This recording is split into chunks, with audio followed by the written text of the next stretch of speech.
Oh, oh. Oh my goodness! Shelby, What? why did you set the hook? Oh. He's coming back. Got him. Nice! Shelby's hooked up. Alright, what's going on, guys? Today we are hopefully back with another video. If you're watching this, you can be assured that we did get the video today, but we're doing something different. We got myself, we're just getting set up here. We got Cody with. What up? And we got Shelby with, of course. And it's super nice out today, and we are targeting smallmouth bass through the ice, something we do not do a whole lot of. It's mostly walleye, panfish, and pike up here, but late in the winter like this, you have some great opportunities to go fish smallies through the ice. So we're gonna kind of talk about a couple of things, basically baits you can use, location, and we'll talk a little bit about the time of year and how it's just, these fish kind of get jacked up around this time of year. So if you guys wanna get out in your lake, catch a whole bunch of smallmouth bass in the next couple weeks, we're hopefully gonna fill you in on the information and all the details, and hopefully catch a whole bunch of bass. What do you think, Cody? I'm reckoning we're gonna catch a couple, 2, 3. He's reckoning we're gonna catch a couple, 2, 3. I think he's probably right. So we got to get some stuff down the water. We got to get the camera down. Hopefully give you guys some awesome underwater footage. And yeah, stay tuned. Stay tuned. Boom. All right, guys, we're just getting set up, and we're already seeing some fish down there, which is great. We're gonna kind of be doing a 1-2 punch here. There's two kinds of things I use for smallmouth fishing most of the time. One is kind of your standard smaller size walleye spoon. This is the Acme Rattlemaster in a 1/12 size, and great smallmouth bait there. They're gonna eat that for sure, and I'll tip that with a minnow head. The other one, which is oddly bizarre, smallmouth love tungsten jigs with like longer plastics like that on them. I don't know if it's just because they're just eat a lot of insects in the winter or what it is, but this is kind of the 1-2 punches, an Acme Pro Grade tungsten, just with a longer little plastic on there. And rod wise, you know, we're not running like super heavy stuff rod wise. You know, most of these fish we're gonna be probably getting are probably gonna be like 13 to like 18, 19 inches long. So this is an Elliott rods. This is the Rip and Eyes rod. This is a 32 inch. Great rod for doing this. I'll link all this stuff down below. Truly pretty much the best ice rods you can buy. And you guys will hear a whole bunch more about these in coming weeks. But great rod there. Pissy Fun Carbon X with some braid for kind of my spoon rod right there. And then for the tungsten rod, obviously you got to have a rod that can fish a tungsten. So this is an Elliott rod. This is a 30 or a 28 inch ultralight fast action. You can see it's got that soft tip so you can work the jig, but it's got a ton of backbone that can load up, and you can easily catch a big fish on this. So even though this is a lighter panfish style rod, definitely going to be great for smallmouth. So like I said, we're already seeing some fish down there, so we're going to get Shelby and Cody jigging in here, and yeah, we'll see what happens. Stay tuned. Hooked up.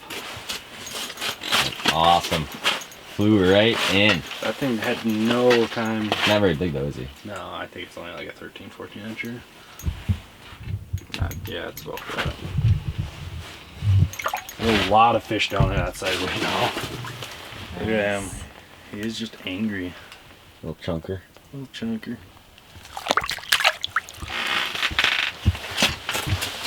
Is that one in the corner?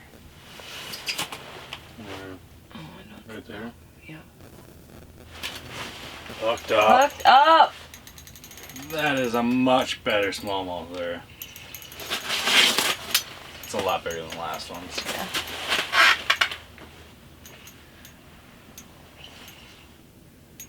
Uh-oh. He might be wrapped up in the cord.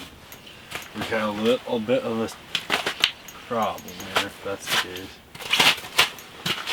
He's definitely wrapped up in that thing. Am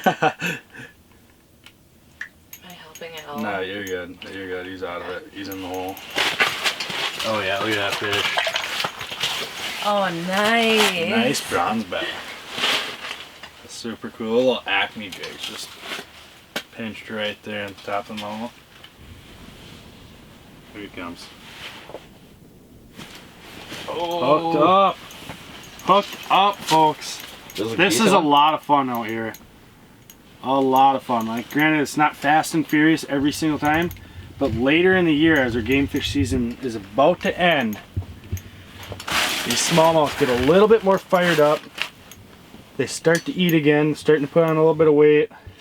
You can catch on just about anything. Catch a lot of them on spoons. Today, we're finding that this Acme cast, or not Acme Castmaster, but this Acme tungsten jig, just a little creature plastic, is working great for us.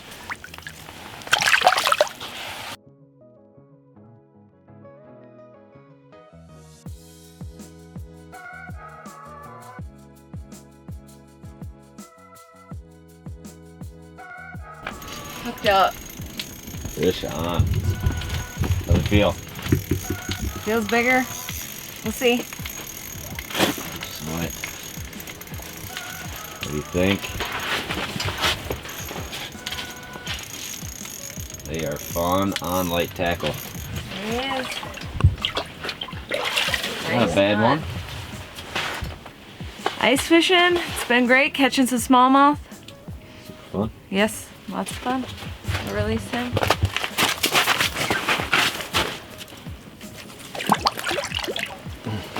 All right, so obviously one of the biggest things is location, location, location. So if you're out on the lake in October, November, late in the year, smallmouth tend to winter in the same areas every year. Most of the time, these are some of the deeper humps, points, stuff like that in the lake. And I basically look for one of two things. If it has both, great, but I'm either looking for rock humps, big chunk rock, and kind of that depth from, let's say, 20 to 30 feet of water, or I'm looking for humps that have a lot of cribs, which is what you're fishing today.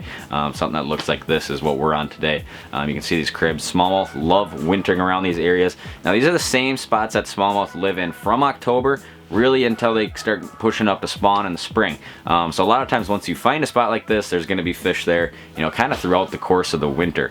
You know, these spots are a lot easier to find when you're in a boat, so get out there, you know, highlight the lake master, you know, kind of that 20 to 30 foot range, and you know, go around with your side imaging, and you're either looking for rock, cribs, and then start fishing for smallmouth. So that's the deal. That's what we're targeting today. There's obviously a whole pile of them here, and we're having a blast doing it. So those are kind of the details. Basically, you know, if you guys want to come out and fish this kind of bite, basically what you're looking for on the map. Oh, this one feels nice. Hook up. Are you having a good time, Shelly? Oh my god, I'm having a blast. Look at that. If I can get them. Uh-oh. Uh-oh. Oh, you got him. Oh my god. You almost lost him. Hold I'm him an up. idiot. Look at this beauty. I think it's my biggest one of the day. Maybe.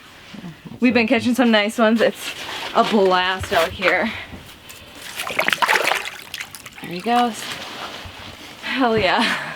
All right, well, that is gonna do it for yesterday's video. We probably could have honestly sat out there for 3 more hours and caught smallmouth continuously. But that's kind of cool part about smallmouth fishing in the winter. You know, we didn't catch up a lot of big ones, but there were some pretty nice ones on that spot in that lake. And when you find them, normally you find a huge pile of them like that. Normally, if it's a big enough spot and there's fish there, they pretty much never leave, sit there all day, and they keep circling back through. And it's obviously a great time when they bite. But one thing we didn't touch on a lot is that, you know, you can find these fish obviously in December, January. It's just like they really don't start biting that well until late winter. I don't know if it's the longer days or what. You know, it's not really like late ice up here yet. But you know, it's late February. It's getting a little bit light out more for a little bit longer now, and these fish somehow know, and they somehow start biting a lot better. So, you know, if there's a smallmouth lake that has a lot of these kind of deep wintering spots that you could think of, you know, absolutely hit it up the rest of this winter, because they're going to be absolutely on fire. And if you're lucky enough for your game fish season doesn't close like it does in northern Wisconsin, you know, you can obviously fish those fish right up until the lake opens up. So hopefully you guys enjoyed this video. Hopefully you guys enjoyed the underwater stuff. We're going to be doing a ton more underwater stuff with the Markham Quest. I know it just obviously adds a lot to a video. It's probably something I should have started doing a long time ago. But yeah, thank you guys for watching. I'm gonna hopefully film another video today. So stay tuned. If you're not yet, please subscribe. And yeah, looking forward to creating much more ice content. Thanks for watching.